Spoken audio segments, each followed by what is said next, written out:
할렐루야. 오늘도 주일 예배 자리에 나오신 여러분들을 진심으로 환영하고 축복합니다. 저희 믿음의 기도, 베드로의 기도 함께 부르시면서 함께 찬양 시작하도록 하겠습니다.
하겠습니다.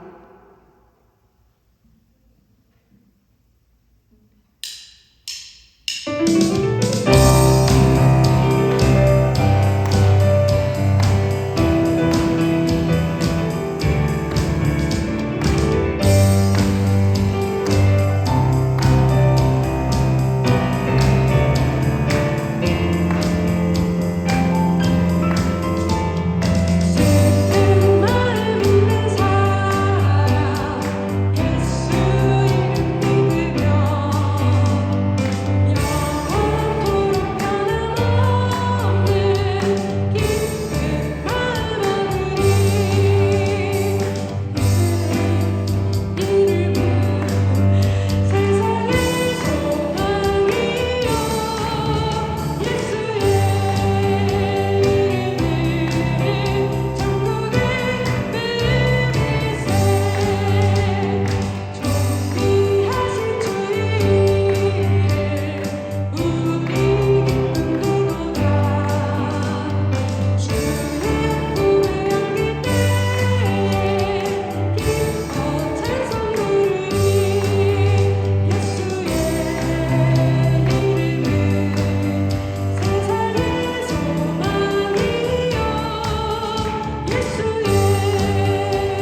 자리에 앉으시겠습니다.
기도하겠습니다.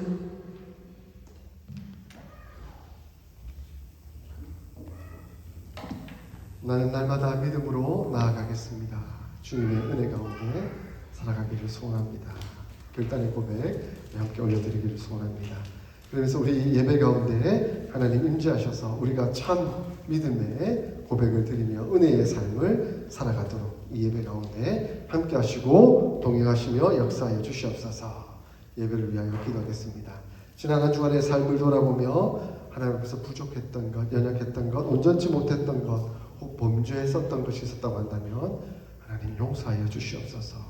사죄의 은총을 베풀어 주시옵소서. 회개의 기도를 하나님 앞에 올려드리겠습니다. 그럼에도 불구하고 우리를 한결같이 사랑하셔서 은혜로 이끄시는 하나님 앞에 감사와 찬송과 영광을 올려드리는 기도하겠습니다. 마지막으로 기도할 때 오늘 우리에게 주시는 말씀 하나님을 새기며 그 말씀에 잘 순종하여 하나님의 거룩한 백성 예수님의 온전한 제자로 성숙되어가는 우리가 되도록 하나님 역사하여 주시옵소서. 우리 함께 이 기도 제목 품고 통성으로 기도하겠습니다. 하나님 아버지 은혜 가운데 나왔습니다. 예배드리기 위하여 나왔습니다. 주님 은혜 가운데 더욱더 신실하게 서는 이 시간이 되도록 주님 주관하시고 역사하여 주시옵소서. 우리 하나님 이끄시고 인도하시는 은혜 앞에 기뻐하고 감사하여 믿음의 고백을 드리는 귀한 시간이 되도록 하나님 우리 예배 가운데 임재하여 주시옵소서. 성부 하나님, 성자 예수님, 성령 하나님의 임재와 은혜를 경험하는 귀한 예배의 시간 되도록 주님 주관하시고 역사하여 주시옵소서. 아버지 하나님 지난 한 주간 우리의 삶을 돌아보며 하나님 앞에 회개의 기도를 올려드립니다. 하나님 진실하지 못했고 아버지 하나님 은혜 가운데 서지 못했던 연약한 모습들이 있었음을 고백합니다. 하나님 사람들에게 상처를 주고 사랑하지 못했던 연약함들도 우리에게 있었음을 용서하여 주시옵소서. 하나님 회개의 기도를 올려드리오니 사죄의 은총을 저에게 베풀어 주시고 하나님 용서하시는 하나님의 앞에 더욱 감사하며 기뻐하며 영광 돌려드리는 저희의 삶의 모습이 되도록 주님 주관하시고 역사하여 주시옵소서. 아버지 하나님 이러므로 한결같이 늘 믿음으로 살게 하시고 한결같이 늘 감사로 살게 하시고 한결같이 늘 찬양으로 살게 하시고 한결같이 늘 기쁨과 은혜로 살아가는 저의 삶이 될 수 있도록 주님 역사하여 주시옵소서. 오늘 우리에게 주실 말씀을 새기며 하나님의 말씀 앞에 온전히 순종하여 하나님의 거룩한 백성 예수님의 온전한 제자로 성숙되어가는 제 모두가 될 수 있도록 주님 주관하시고 역사하여 주시옵소서. 이 시간을 주님께 맡겨드립니다. 주님 주관하시고 은혜로 역사하여 주시옵소서. 모든 것을 주님께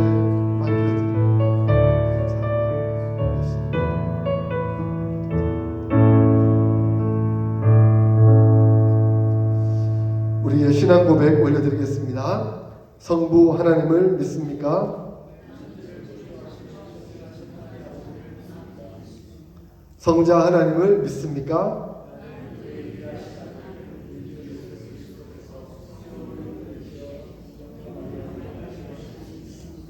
성자 하나님이 우리의 구원을 위해 하신 일을 믿습니까?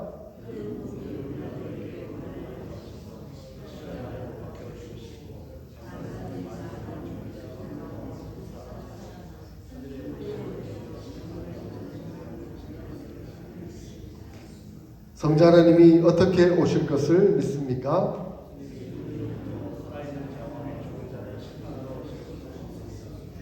성령 하나님을 믿습니까?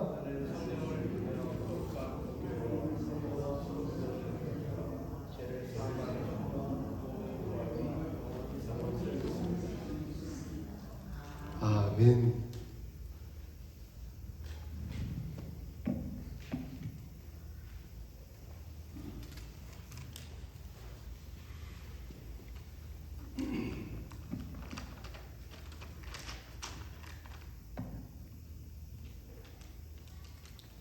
우리의 생사와 화복을 주관하시고 인도하시는 하나님을 찬양하며 영광을 올려드립니다.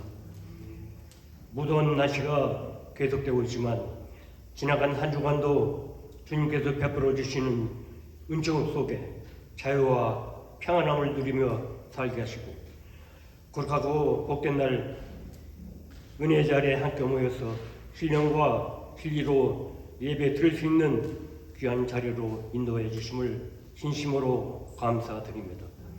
이 시간 저희들의 간절한 마음과 정성을 모아 드리는 이 예배에 성령께서 임재해 주시고 주님 홀로 영광 받아 주시옵소서.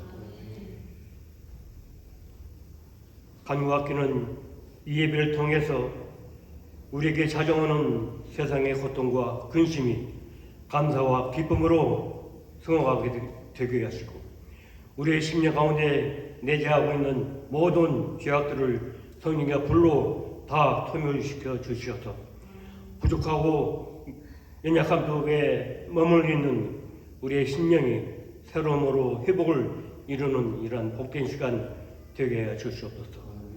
하나님 아버지, 지금의 세상은 날로 원악해져가고 말씀의 존재함이 상실되어 가고 있는 이 현실 속에 살아오고 있는 저희 이름을 바라봅니다. 하지만 그 세상인 죄악의 길에 서지 않고 영생의 길로 인도하시는 그 주님의 은혜를 감사드립니다. 원하옵기는 우리의 삶 가운데 찾아오는 모든 죄악과의 싸움에서 능히 물리쳐 이겨낼 수 있는 믿음의 확신과 단대함을 더해 주시고 또한 이러한 믿음을 통하여 우리에게 명하신 주의 나라와 의를 확장시켜 나아가는데 조금이라도 쓰임받게 부족함이 없는 저희들이 되어질 수 있도록 인도하여 주시고 또한 이 사랑의 교회 공동체가 되게 해 주시옵소서. 말씀을 받습니다. 전하신 목사님 능력 가운데 함께 하시고 오늘 우리에게 해주시는 그 말씀을 통하여 우리의 심령이 새롭게 회복이 되고 또한 소망과 기쁨이 충만함으로 넘쳐나는 이런 은혜의 시간 되게 해 주시옵소서. 예배의 시종을 주님께 의뢰하며 예수님 이름으로 기도드립니다. 아멘.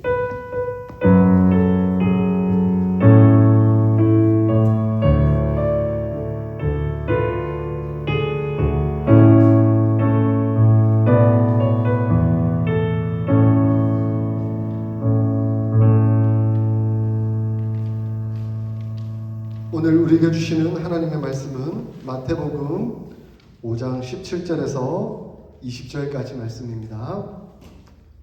신약성경 5페이지 마태복음 5장 17절에서 20절까지 말씀 교독하겠습니다. 내가 율법이나 선지자를 폐하러 온 줄로 생각하지 말라.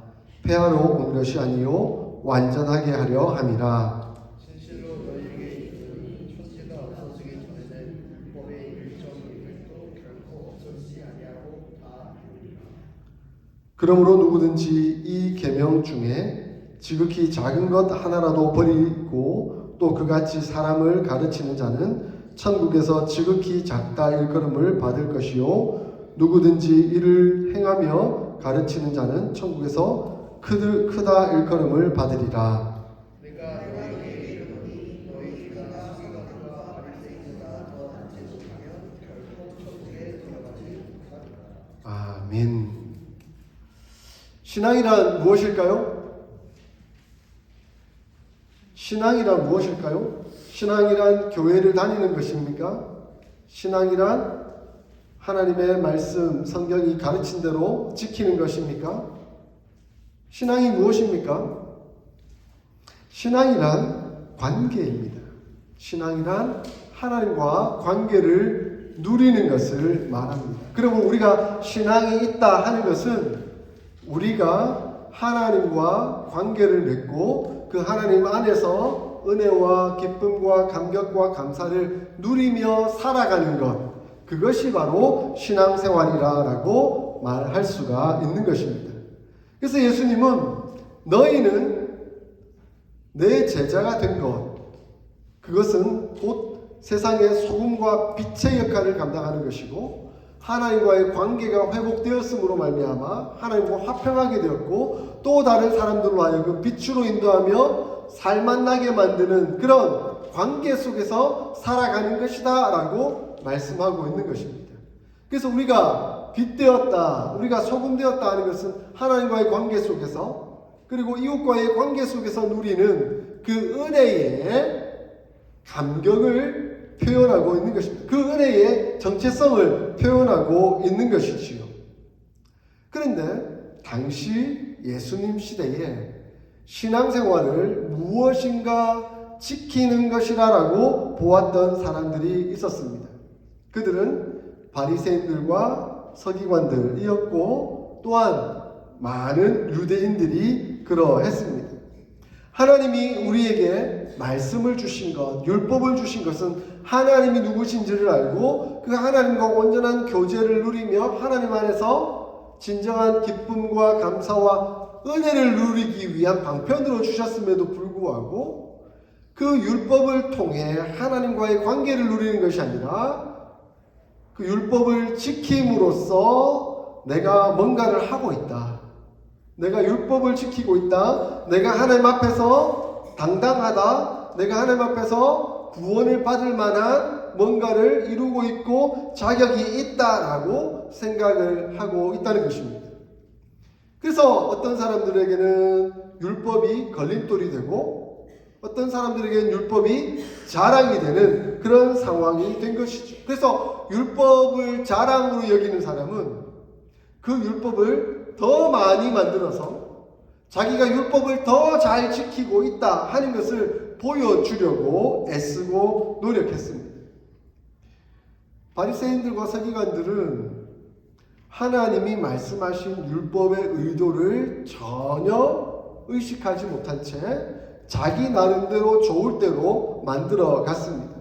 제 4계명이 무엇이죠? 우리 10계명 중에 4계명, 안식일을 거룩히 지키라 하는 말씀입니다. 안식일을 거룩히 지키라 하는 이 율법의 말씀, 10계명의 핵심적인 말씀인데, 안식일을 거룩히 지키라 라는 그 율법의 의미는 무엇입니까? 목적은 무엇입니까? 우리 출애굽기 20장에 보면 10계명이 나오죠. 거기에 보면 안식일을 거룩히 지키라. 왜냐하면 하나님께서 6일 동안 세상을 완전히 창조하시고 7일째 안식하셨기 때문에 너희들은 안식일을 거룩히 지키라 라고 말씀하고 있습니다. 이 말씀의 의미는 무엇이냐면 안식일을 거룩히 지킴으로 말미암아 하나님이 우리를 창조하셨고 세상을 창조하셨고 우리를 다스리시는 분이라는 것을 기억하며 하나님께 예배드려라 하는 그 의미가 담겨 있는 것이죠. 그것이 이 율법의 목적입니다. 신명기 5장에 보면 조금 다른 내용으로 나와요. 거기도 10계명이 나오는데 안식일을 거룩히 지키라. 왜냐하면 하나님께서 너희를 애굽에서 종되었던 너희를 구원해 내셨기 때문에 안식일을 거룩히 지키라 라고 말씀하고 있습니다.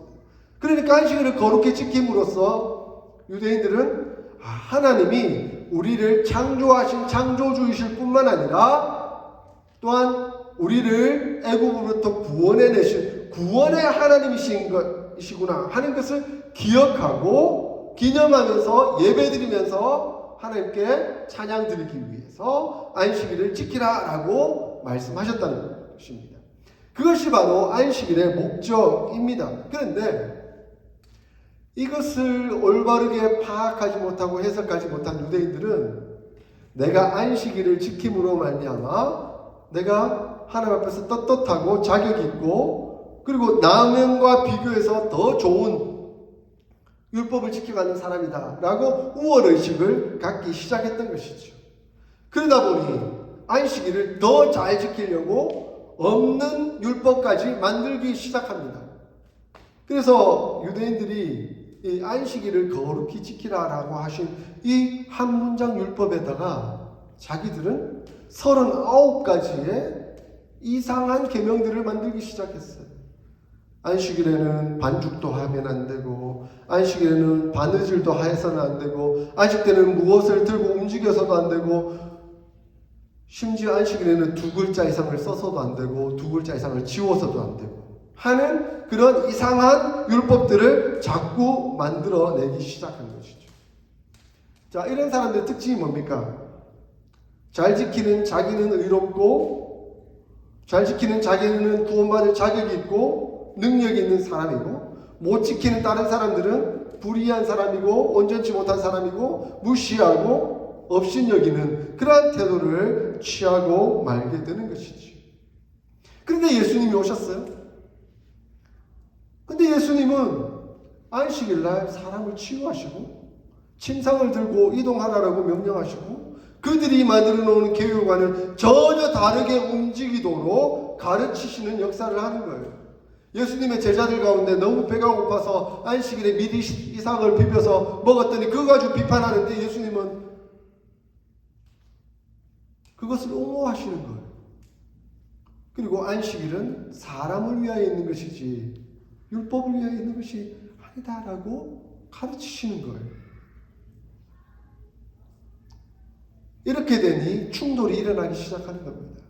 유대인들은, 바리새인들은 예수님은 율법도 안 지키는 사람이다 라고 생각을 했던 것이죠. 그런데 너무 나간 제자들은 예수님은 율법을 다 폐기시켰고 더 이상 율법을 전혀 안 지켜도 된다라고 생각하는 것으로 나아갔습니다. 이 두 가지 극단적인 태도가 이 예수님 당시 예수님 사이에서 벌어지는 상황이 되었다라는 것입니다. 율법의 중요한 기능은 제가 방금 말씀드렸다시피 하나님과의 관계가 온전하여지고 또한 하나님과의 관계가 온전하여진 그것을 통해서 다른 이웃과의 관계가 온전하여지는 방법입니다. 그리고 그 율법을 완성하러 오신 분이 누구인지 하는 것을 보여줍니다. 그 율법을 완성하러 오신 분이 누구시죠? 예수 그리스도. 오직 예수 그리스도를 통하지 않고는 율법이 완성될 수 없고 우리의 구원이 이룰 수 없다 하는 것을 보여주는 것이 바로 율법의 기능입니다. 그러므로 이 율법은 구원은 오직 하나님께만 있다 하는 것을 말씀해 줍니다. 율법 앞에서 사도 바울은 이렇게 말합니다. 의인은 없나니 하나도 없다. 하나님이 율법을 구원을 위해서 주신 것이 아니라라고 설명합니다. 만약에 율법이 구원을 위해서 주어졌다고 한다면 우리가 율법을 다 지킬 수 있어야죠. 누구 하나라도 어느 하나라도 다 지킬 수 있어서 구원에 이를 수 있는 자격이 있어야 되죠. 그런데 사도 바울은 말씀합니다. 의인은 없나니 하나도 없다. 깨닫는 자도 없고 하나님을 찾는 자도 없고 다 치우자 함께 무익하게 되고 선을 행하는 자가 없나니 하나도 없도다라고 말씀하고 있습니다. 그러므로 율법은 우리가 하나님 앞에서 얼마만큼 죄인이고 연약한 존재며 죽을 수밖에 없는 존재인지를 확인시켜주는 지표가 되는 거예요. 여러분 율법을 완벽하게 지킨 사람이 세상에 있어요? 여러분 율법 앞에서 떳떳합니까?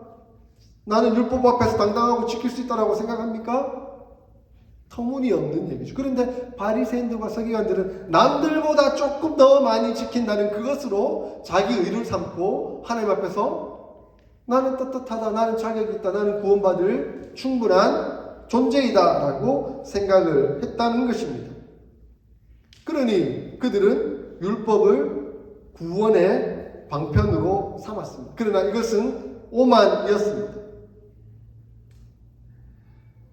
디트리트 본헤퍼라는 그 독일의 양심과 같은 순교자이자 신학자께서 이렇게 말씀하셨습니다.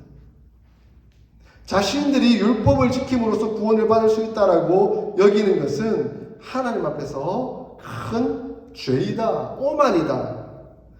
더 나아가서 율법을 하나님과 같이 여기는 것과 같다라고 선언하고 있습니다.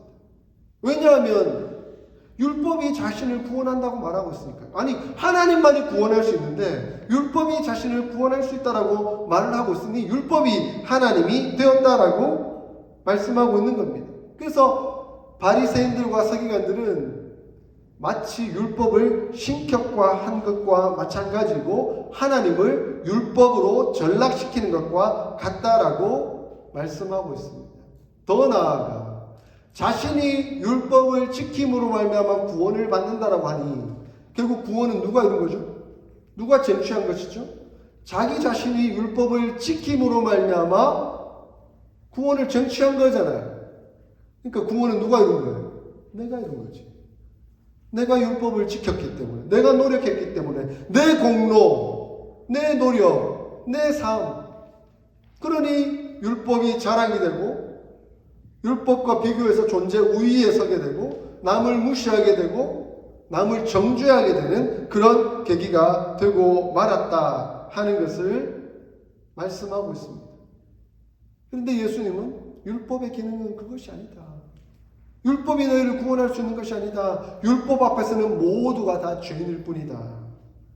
율법은 너희로 하여금 죄인임을 깨닫고 너희 스스로는 구원받을 수 없음을 기억하고 하나님께서 구원의 방편으로 주신 예수 그리스도 그분 앞에 나오는 길밖에 없다 하는 것을 가르쳐 주시는 것.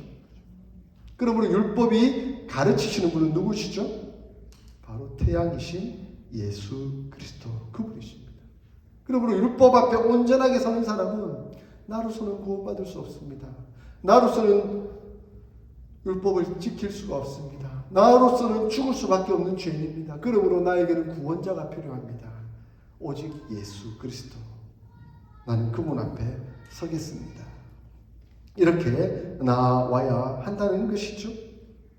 그런데 예수님 앞에 나온 제자들 중에 어떤 사람들이 이렇게 생각합니다. 이제 예수님 앞에 나왔으니 이제 율법은 필요 없다. 예수 믿고 구원받았으니 나는 하나님 앞에서 떳떳하고 하나님 자녀 되었고 예수님의 제자 되었으니 내 마음대로 살아도 된다라고 여기는 사람들도 생기게 된 거죠. 그래서 율법은 폐기되었고 율법은 더 이상 존재하지 않아도 된다라고 정반대의 입장에 서게 된 사람들도 있었다는 것이죠. 근데 예수님은 이렇게 말씀합니다. 율법을 수요하신 분이 누구냐? 율법을 우리에게 주신 분이 누구이냐? 바로 하나님이시다.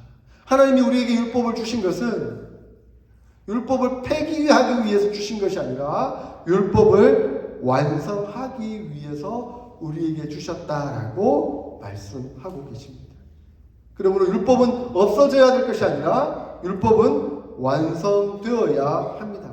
근데 어떻게 율법이 완성될 수가 있습니까? 우리가 지킴으로 완성될 수 있습니까? 아니, 우리는 아무도 율법을 완전하게 지킬 수가 없습니다. 율법 앞에 떳떳하게 온전하게 의로우신 분은 오직 하나님 뿐이십니다. 그리고 그 하나님의 아들이신 예수 그리스도 뿐이시죠. 그러므로 그 율법을 성취하실 수 있는 유일한 분은 하나님 자신이십니다. 그리고 하나님의 아들 하나님이신 예수 그리스도 자신이십니다. 예수 그리스도께서 하나님의 아들로서 이 땅 가운데 오심으로 말미암아 십자가에 못 박혀 죽으셨습니다. 우리의 모든 죄를 용서하기 위해서 하나님의 공의를 성취하기 위해서 하나님께서 죄 지은 자마다 사망에 이를 수밖에 없다 하신 그것을 성취하시기 위해서 친히 못 박혀 죽으셨습니다. 그러므로 하나님의 공의가 이루어졌고 우리의 모든 죄는 용서받게 되었습니다. 그리고 우리를 용서하기를 원하시는 하나님의 사랑이 십자가를 통해 성취되게 된 것이죠. 그러므로 하나님께서 율법을 주신 기능을 통해 우리가 죄인이고 하나님 앞에 나올 수 있는 유일한 길은 예수 그리스도밖에 없다 하는 그 율법의 기능이 예수 그리스도를 통해 예수 그리스도의 십자가를 통해서 성취되게 되었다 하는 것을 예수님은 말씀하고 있습니다. 그래서 17절에 예수님이 이렇게 말씀하고 계시죠. 내가 율법이나 선지자나 폐하러 온 줄로 생각하지 말라. 폐하러 온 것이 아니요 완전하게 하려 함이로다 라고 말씀하고 있습니다. 그래서 예수님이 오셔서 이 율법을 완전하게 하셨습니다. 이 율법이 예수 그리스도를 통해서 성취되게 된 것이죠. 그러면 우리 또한 이 율법을 성취하며 이루어 나아가야 합니다. 그 율법을 성취하며 이루어 나갈 수 있는 유일한 방법, 유일한 길은 무엇입니까? 우리가 바로 예수 그리스도 앞에 오는 것입니다. 18절에 예수님이 이렇게 말씀하셨습니다. 천지가 없어지기 전에는 율법의 1.1획이라도 반드시 없어지지 아니하고 다 이루리라라고 말씀하고 있습니다. 1.1에 무슨 말이죠? 아주 작은 하나까지도 하나님께서 다 이루실 것이다 라고 말씀하고 있습니다. 물론 구약의 여러 가지 의식이나 절기, 희생 제사들은 예수 그리스도의 사역을 통해서 다 이루어졌습니다. 여러분, 구약에 우리 죄를 사함받는 의식을 어떤 것을 통해서 했죠? 번제라는 제사를 통해서 하지 않았습니까? 동물을 데려와서 동물에게 안수를 하고 그 안수를 함으로써 내 모든 죄가 이 동물에게 전가되었다라고 하고 이 동물을 칼로 찢어서 피를 다 빼낸 다음 완전 다 태워 소각시켜 버렸습니다. 죄의 결과는 이럴 수밖에 없다라는 것을 그 번제 의식을 통해서 보여주었던 것이죠. 근데 그 번제 의식 제사는 매년마다 반복해서 해야만 했습니다. 왜냐하면 우리는 계속 죄를 짓는 존재이기 때문에 그렇습니다. 그런데 그 번제가 예표하시는 분은 누구셨죠? 바로 우리 주 예수 그리스도이십니다. 번제는 우리 죄를 대속한다 하는 상징적인 의미를 가지고 있잖아요. 그런데 그 매년 반복해서 드려지던 제사가 이제는 예수 그리스도를 통해서 영원하고도 단 한 번의 제사로 다 용서받게 되었다는 겁니다. 우리의 모든 죄는 다 속해지게 되었다는 겁니다. 그러므로 더 이상 이 매년 반복되는 제사를 지낼 필요가 없게 되었습니다. 그러므로 이 제사는, 이 율법은 다 성취된 것이죠. 그러므로 이러한 율법은 더 이상 지킬 필요가 없습니다. 그런데 이 율법이 의도한 핵심적인 내용이 무엇인가 하는 것입니다. 10계명의 1계명부터 4계명까지는 누구에 관한 계명입니까? 하나님과의 우리와의 관계 속에서 이루어지는 계명입니다. 그리고 5계명부터 10계명까지는 사람과의 관계, 이웃과의 관계에서 이루어지는 계명입니다. 그렇기에 예수님께서는 이 율법의 핵심이 무엇이냐? 마태복음 22장 37절부터 40절까지 이렇게 말씀합니다. 예수께서 이르시되 내 마음을 다하고 목숨을 다하고 뜻을 다하여 주 너의 하나님을 사랑하라 하셨으니 이것이 크고 첫째 되는 계명이요 둘째도 그와 같으니 내 이웃을 내 자신과 같이 사랑하라 하셨으니 이 두 계명이 온 율법과 선지자의 강령이니라 라고 말씀하고 있습니다. 그러니까 율법의 핵심 원리가 무엇이냐? 관계에 있는데 수직적으로는 하나님과의 관계이고 수평적으로는 이웃과의 관계, 하나님 사랑, 이웃 사랑으로 이어져야 한다 하는 것을 말씀하고 있습니다. 여러분, 하나님을 사랑하세요? 하나님을 사랑하세요? 네, 하나님을 사랑하셔서 여러분이 하나님 사랑하는 마음으로 이 예배에 참석하고 예배를 잘 드리기 위하여 뜨거운 마음으로 찬양하고 간절히 기도하고 있다면 여러분은 하나님의 율법을 온전케 하고 있는 겁니다. 하나님이 의도하신 그 율법을 완성해 가고 있는 겁니다. 예수 그리스도를 통해서 이루어진 그 율법을 완성해 가고 있는 것이죠. 또한 여러분, 형제를 사랑합니까? 하나님 사랑합니까? 라고 할 때는 아멘 크게 하셨는데 형제를 사랑합니까? 라는 질문에는 자신 있게 대답하기가 쉽지 않습니까? 형제를 사랑하는 것, 가장 가까이 있는 내 남편, 내 아내를 사랑하고 내 형제를 사랑하고 자매를 사랑하고 우리 교회 공동체를 사랑하고 우리 이웃에 있는 심지어 원수까지라도 사랑할 수 있는 마음을 갖는 것, 그것은 이웃사랑이라는 율법을 실천하는 과정입니다. 그것이 율법의 핵심적인 원리이라는 것이죠. 우리가 지키려면 지켜지지 않죠. 우리는 감정적으로 자꾸 대우가 되니까 싫은 사람은 싫잖아요. 미운 사람은 밉잖아요. 그런데 하나님의 말씀에 따라서 나로서는 안 되지만 성령 하나님 도우시는 은혜 가운데 사랑하라 하셨으니 사랑하겠습니다 하고 의지적 결단을 드리며 순종하며 따라가는 그 삶을 통해서 예수 그리스도께서 이루신 그 십자가 사랑이 우리를 통해 이루어지고 또한 하나님이 의도하신 그 율법이 완성되고 있다 하는 것을 우리에게 말씀하여 주고 있습니다. 그래서 예수님이 이렇게 말씀하시죠. 19절에 누구든지 이를 행하며 가르치는 자는 천국에서 크다 일컬음을 받으리라. 아멘. 천국에서 크고 싶죠? 천국에서 크다고 듣고 싶으시죠? 그렇다고 한다면 하나님을 사랑하고 이웃을 사랑하는 이 율법의 원리를 성령 하나님의 도우심과 인도하심에 따라 순종함으로 실천해 나가야 합니다. 그것이 율법을 폐하는 것이 아니라 율법을 완전케 하는 예수님의 가르침의 의도임을 우리가 기억해야 한다는 것이죠. 이에 예수님은 제자들로 하여금 이렇게 말씀합니다. 너희들의 의가 유대인들의 의보다 낫지 못하면 결탄코 천국에 들어가지 못하리라 라고 말씀합니다. 아니, 비교 우위에 선 사람들이 바리새인들과 서기관들이잖아요.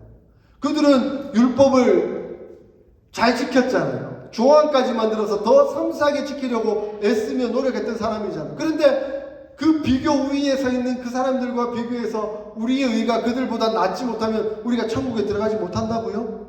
그럼 우리 중에는 아무도 천국에 못 들어가겠네요. 그죠? 우리는 아무도 천국에 들어가지 못하잖아요. 그런데 왜 예수님께서 이런 말씀을 하셨을까요? 20절에 너희 의가 서기관과 바리새인보다 더 낫지 못하면 결단코 천국에 들어가지 못하리라. 아니 어떻게 이렇게 말도 안 되는 말씀을 하실 수가 있어요? 그럼 우리가 어떻게 천국에 들어갑니까? 이런 의문과 질문이 생길 수 있을 것입니다. 그런데 예수님께서 말씀하신 그 의의 핵심은 무엇이냐면, 제가 서두에 시작할 때 신앙은 무엇이라고요? 신앙은 무엇이라고요? 관계입니다. 하나님과의 관계입니다. 그 하나님과의 관계를 회복하게 하도록 위해서 누가 오셨습니까? 우리 주 예수 그리스도께서 오셨습니다. 우리는 결코 죄인으로서 하나님과의 관계를 회복할 수 없는 존재였습니다. 그러나 예수님께서 우리의 모든 죄를 다 뒤집어 쓰시고 대신 죽으시고 우리의 죄를 용서하시고 우리로 하여금 의롭다고 인정해 주시고 깨끗하다라고 인정해 주심으로 말미암아 우리는 하나님과의 관계가 회복되고 깨끗하게 된 것입니다. 그러므로 우리에게는 의가 생겼습니다. 우리 자신의 의가 아니라 우리를 깨끗하게 하신 하나님의 의, 예수 그리스도의 십자가의 의가 우리에게 오게 된 것입니다. 그러므로 우리는 우리의 의가 아닌 누구의 의를 가지고 있는 거죠? 예수 그리스도의 의. 그것을 우리는 칭의라고 부릅니다. 의롭다고 인침을 받은 의. 우리 스스로는 결코 의롭지 못하지만, 우리로서는 죄인일 수밖에 없지만, 우리를 돕고 계신 예수 그리스도의 의로 말미암아 의롭다고 인정된 존재. 그러므로 우리는 칭의된 자들이죠. 그러므로 우리는 의인입니까? 죄인입니까? 우리는 의인입니까? 죄인입니까? 참 어려운 질문이에요. 우리는 예수님으로 말미암아 의인 되었습니까? 여전히 죄인입니까? 의인이 되었죠. 그런데 우리는 과거는 죄인이었습니다.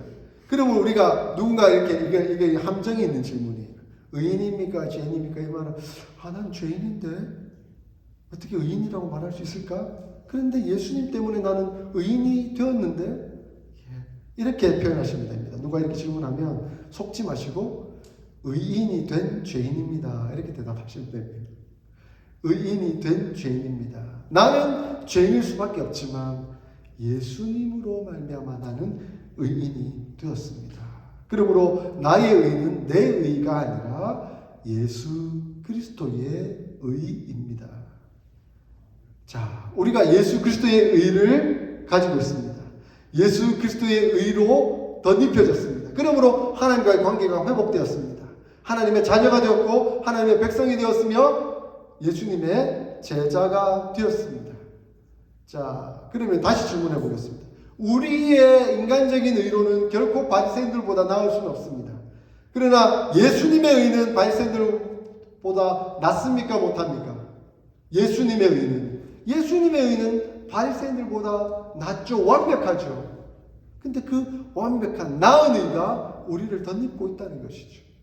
그러므로 우리의 의는 우리의 의가 아니라 예수님의 의입니다. 우리의 의로서는 결코 천국에 들어갈 수 없지만 예수님의 의로 우리는 천국에 들어갈 수 있는 자격을 받게 되었다라고 말씀하고 있습니다. 그러므로 예수님께서 20절에 너희 의가 서기관과 바리새인보다 더 낫지 못하면 결단코 천국에 들어가지 못하리라. 이 말씀은 우리는 예수님의 의를 덧입고 있기 때문에 바리새인들과 서기관들보다 나은 의를 가지고 있고 우리는 예수님의 의로 말미암아 천국에 들어갈 수 있다 하시는 것을 말씀하고 있는 것입니다. 사랑하는 성도 여러분, 예수님의 의를 가지고 계십니까? 예수님의 의를 덧입고 계십니까? 그렇다고 한다면 여러분은 천국에 들어갈 수 있는 자격을 가지고 계십니다. 사랑하는 성도 여러분, 그러므로 율법을 잘 지키려고 애쓰지 마십시오. 율법은 우리 스스로 지킬 수 있는 것이 아닙니다. 우리가 완성할 수 있는 것이 아닙니다. 다만 우리는 예수 그리스도 안에 있으려고 해야 합니다. 예수 그리스도 안에 있을 때 그분께서 완성하신 율법을 우리는 따라갈 수 있는 것입니다. 그리고 그분의 영이신 성령께서 우리를 주관하시고 인도하셔서 우리로 하여금 그 율법을 아름답게 지키며 이루어 나갈 수 있도록 도우시고 역사해 주십니다. 감리교회 창시자가 누구죠?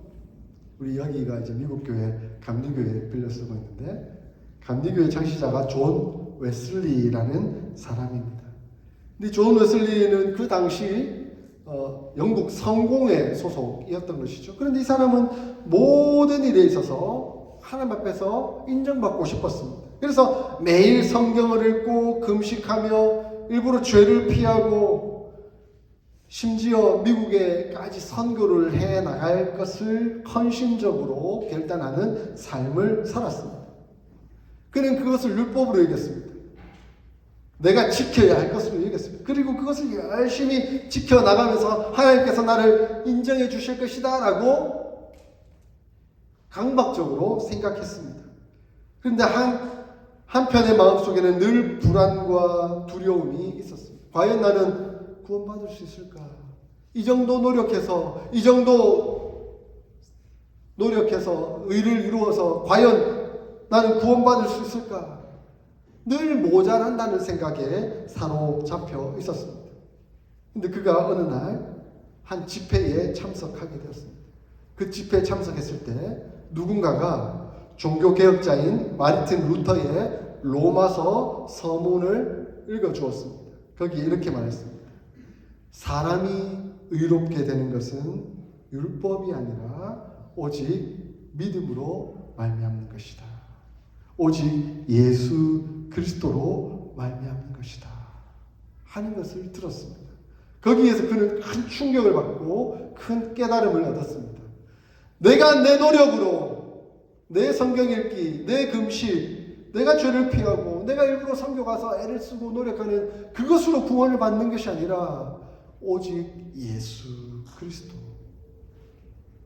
그 믿는 믿음 안에서 구원받는 것이고 그 예수 그리스도와 교제하며 은혜를 누리면 누릴수록 내가 더욱더 말씀을 사랑하게 되고 기도하게 되고 때로는 금식하게 되며 선교를 하겠다라는 그런 작정과 은혜의 결단이 있게 되는 것이죠. 내 노력이 아닌 예수 그리스도의 은혜로 이루어지게 되는 것을 경험하게 되었습니다. 그러므로 그가 더 경건한 은혜로운 삶을 삶으로 이후에 감리교라는 교단을 창설하게 된 것이죠. 사랑하는 성도 여러분, 저와 여러분이 더욱더 율법이 아닌 은혜 앞에 설 수 있기를 소원합니다. 오직 예수 그리스도 안에 있는 믿음 안에서 더욱더 충만한 하나님과의 관계와 이웃과의 관계를 새롭게 함으로 말미암아 하나님 기뻐하시는 율법의 완성을 이루어 나가는 저와 여러분 다 될 수 있기를 주 이름으로 축원합니다. 아멘. 오늘 주신 말씀 우리 새겨보면서 함께 기도로 나아갈 수 있기를 소원합니다. 하나님께서 우리에게 율법을 주신 것은 우리로 하여금 죄인임을 깨닫고 오직 예수 그리스도 앞에 나아오며 그 예수 그리스도로 말미암아 구원을 받고 구원받은 이후에 성령 하나님의 도우심과 인도하심을 따라 이 율법을 완성하는 삶을 살도록 하기 위함이라고 말씀하셨습니다. 이 말씀 앞에 늘 감격하고 기뻐하며 의인이 된 죄인으로서 진실한 삶을 살아가는 우리가 되도록 주관하시고 역사하여 주시옵소서. 함께 이 기도 제목 품고 통성으로 기도하겠습니다. 하나님 아버지 은혜와 사랑을 감사합니다. 오늘 저희에게 귀한 말씀을 허락해 주시고 이 말씀을 통하여 하나님께서 우리에게 율법을 주신 목적과 이유가 무엇인지 하는 것을 깨달을 수 있도록 인도하여 주심에 감사를 드립니다. 하나님, 우리가 율법을 지킴으로써 결코 구원받을 수 없고 오직 예수 그리스도 안에 나와야 한다는 것을 다시 새기며 깨닫습니다. 율법의 은혜 앞에 서는 저희들 될 수 있도록 역사하여 주시옵소서. 아버지 하나님, 예수님 안에 있을 때 더욱더 겸손하고 진실하게 설 수 있도록 도와주시고 그러므로 하나님을 더 사랑하고 이웃을 더 사랑하는 그 율법의 목적, 기능을 더욱더 신실하게 깨달으며 살아가는 저희의 삶이 될 수 있도록 주님 도우시고 역사하여 주시옵소서. 우리 사랑하는 성도들 한 사람 한 사람 주님 은혜 가운데 더욱더 기쁨과 감사와 감격과 진실함으로 살아갈 수 있도록 역사하여 주시옵소서.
그 영광의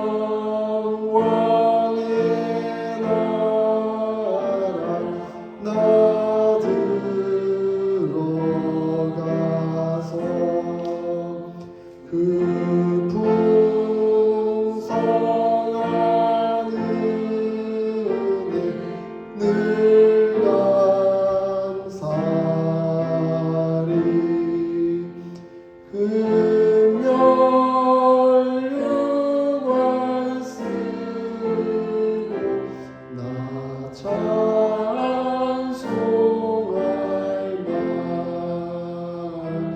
만이 전보다 더욱 사랑합니다.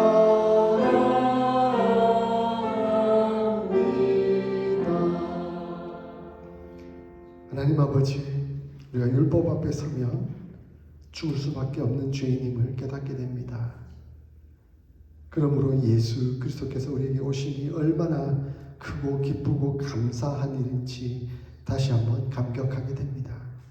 하나님, 예수 그리스도 안에 온전하게 거하는 저희들 되게 하여 주시옵소서. 더욱 우리 주님 사랑하는 저희들 되게 하여 주시옵소서. 우리 주님의 사랑이 너무 큰데 그 사랑에 조금이라도 반응하며 그 사랑에 조금이라도 보답하는 저희의 진실한 삶이 되게 하여 주시옵소서. 그 사랑에 겨워 함께 율법 앞에 서는 자들 되게 하여 주시고 예수께서 이루신 그 율법을 함께 이루어드리는 저희의 삶이 되도록 주님 역사하여 주시옵소서. 사랑하는 성도들이 주님 앞에 나오며 귀한 헌물을 드렸습니다. 드린 헌물 받아주시고 이 헌물을 통하여 하나님 나라와 영광 거두어 주시고 또 영혼 구원하며 제자 삼는 일에 귀히 사용되도록 역사하여 주시옵소서. 너희는 먼저 그의 나라와 그의 의를 구하라. 그리하면 이 모든 것을 너희에게 더하시겠다 하신 그 약속의 말씀이 우리의 삶에, 우리의 가정에, 우리의 사업에 이루어지도록 역사하여 주시옵소서. 지금은 우리 주 예수 그리스도의 그 크신 은혜와 하나님 우리 아버지의 무한하신 사랑과 성령 하나님의 교통하심, 인도하심, 복주심의 역사가 예수님 안에서 완전케 되는 율법을 기억하고 예수님 안에 더욱 온전히 거하며 하나님을 사랑하고 이웃을 사랑하기를 소원하고 다짐하는 모든 성도들 머리 위에 영원토록 함께 있을지어다. 아멘.